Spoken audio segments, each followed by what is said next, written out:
अस्सलाम वालेकुम dear students, क्या हाल है? ठीक हैं आप लोग? उम्मीद करता हूँ इंशाल्लाह आप ठीक होंगे, खैरियत से होंगे।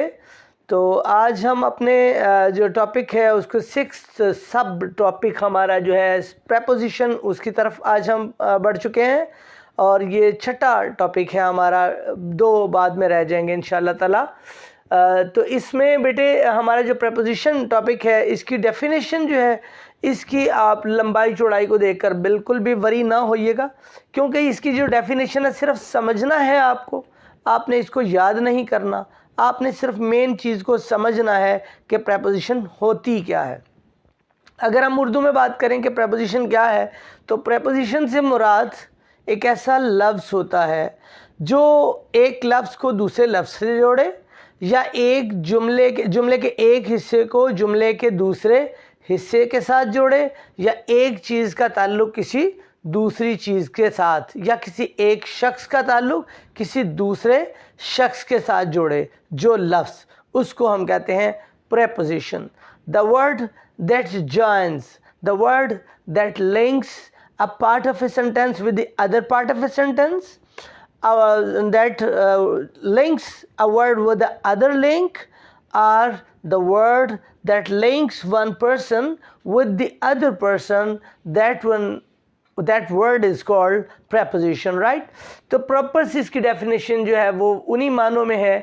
इसके words तो अलग से हो सकते हैं, लेकिन बात वही है बेटे, that I have already told you, बात वही जो मैंने आपसे कर दी, बात वही जो मैं आपको बता चुका हूँ कि प्रेपोजिशन से मुराद वो लफ्ज़ है जो किसी एक लफ्ज़ को दूसरे लफ्ज़ के साथ या जुमले के एक हिस्से को किसी जुमले के दूसरे हिस्से के साथ जोड़े, उस लफ्ज़ को प्रेपोजिशन कहते हैं, उस लफ्ज़ को प्रेपोजिशन कहते हैं। अब प्रेपोजिशन में हम देखते हैं कुछ सेंटेंसेस हैं। For example here are I think 1 2 3 4, हमारे पास 4 सेंटेंसेस हैं, 4 sentences we have to present to give you an example. This one is teasing me, this light, right?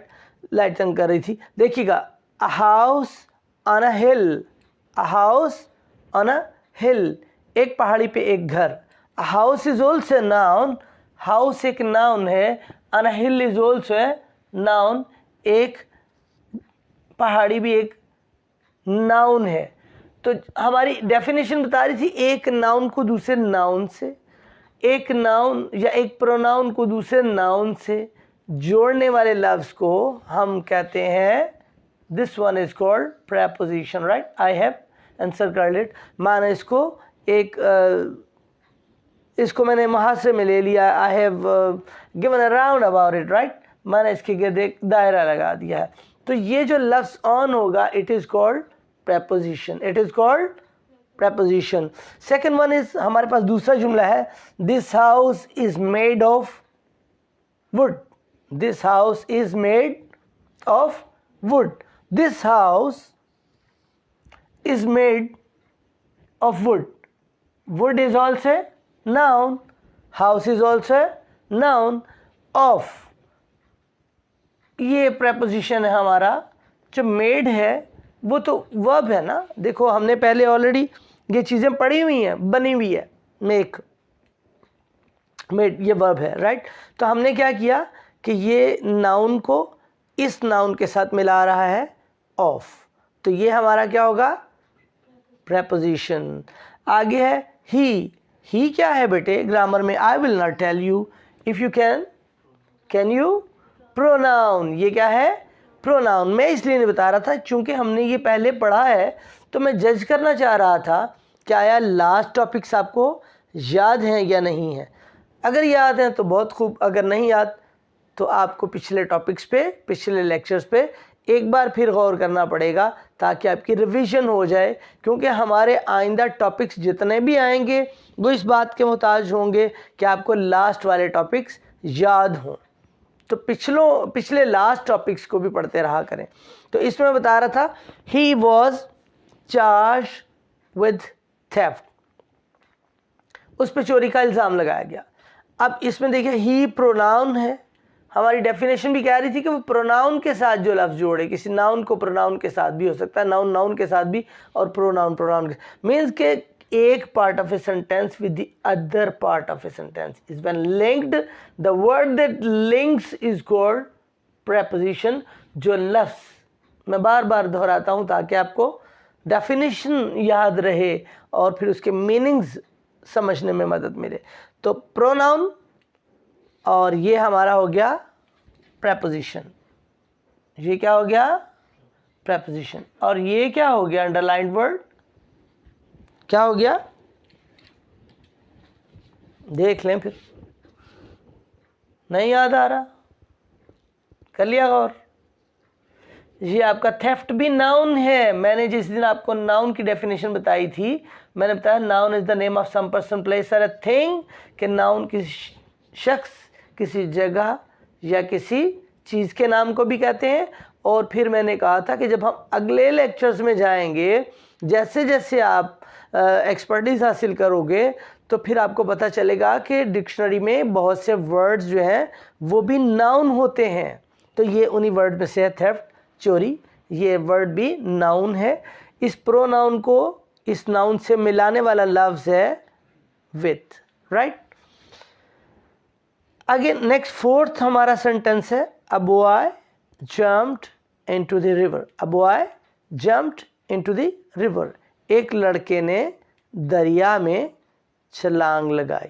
ये jumped where, into a river, into, ये into this word is called preposition. ये जो लफ्ज़ होगा हम इसको कहेंगे प्रेपोजिशन, ठीक है। अब बॉय, आगे चलकर हम, ये जो रिवर है ये भी नाउन है, और अब बॉय जो है ये भी नाउन है। आज हम इसकी एक्सप्लेनेशन नहीं पढ़ रहे, नाउन की भी आगे फॉर्म्स हैं, नाउन की भी इकसाम है, नाउन की किस्में हम फिर नेक्स्ट लेक्चर्स में पढ़ेंगे। दिल तो मेरा चाह रहा है कि साथ ही एक्सप्लेन कर दिया करूं, लेकिन you can't remember it, right. आपको याद नहीं रहेगा, आपके लिए कॉम्प्लिकेशंस ना कहीं पैदा कर दे, तो इसलिए मैं इसको आगे, मैं नाउन्स की एग्जाम में नहीं जा रहा।